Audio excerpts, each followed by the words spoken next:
We live in an economy that is both vexing and fascinating. Just when we think inflation is on its way down, new data emerges that leaves us scratching our heads.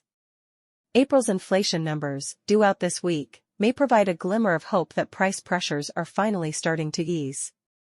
Or they may show that the scourge of inflation is still doggedly gripping the nation.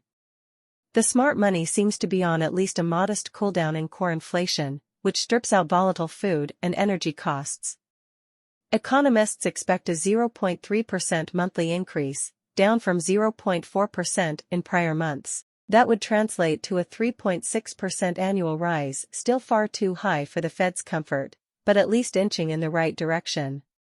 Of course, overall inflation may look hotter thanks to spiking gasoline prices.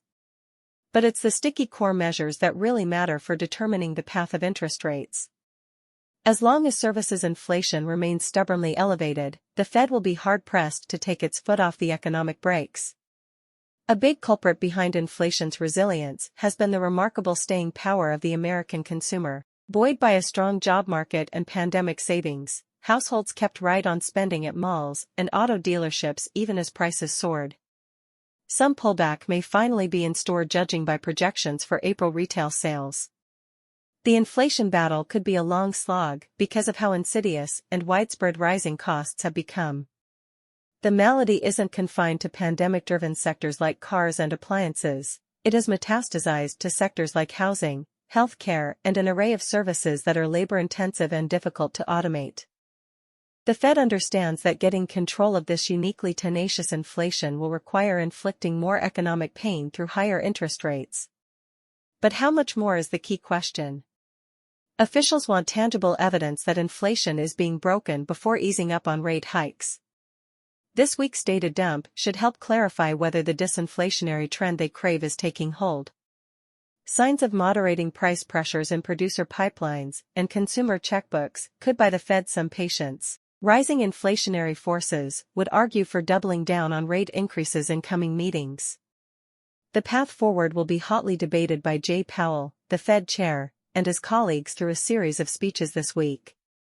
Their words will be parsed for any hint of how long they think the inflation fight must endure before claiming victory. Of course, inflation isn't solely an American phenomenon.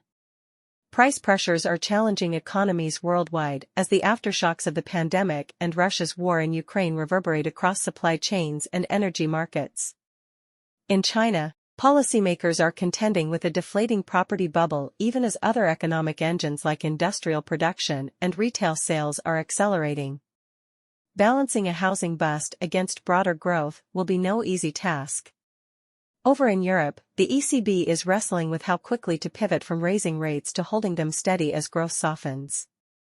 ECB President Christine Lagarde has her work cut out maintaining unity among Eurozone members.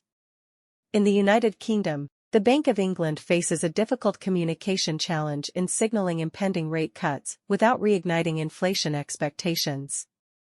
It must delicately validate markets' dovish lean while reserving the right to keep hiking if price pressures don't relent. Emerging economies like Nigeria, Colombia, and Argentina are grappling with politically explosive food and energy inflation. Their central banks may have no choice but to double down on tightening and hope growth concerns don't spill over into broader social unrest. Ultimately, though, the global inflation narrative hinges most on what happens in the United States. Because if the world's largest economy can't subdue inflationary forces, no nation will be insulated from the fallout. On that front, the jury is still out. This week's data will reveal whether we're finally turning a corner after over a year of uncomfortably high inflation readings. Or whether the Fed may need to go scorched earth to extinguish the inflationary embers smoldering across the economy. There's a lot riding on those numbers. If they don't improve appreciably, the Fed may feel compelled to push rates higher still, squeezing credit conditions enough to meaningfully undermine growth and employment. That would be a bitter economic pill to swallow, but perhaps a necessary one if inflation won't go gently into that good night.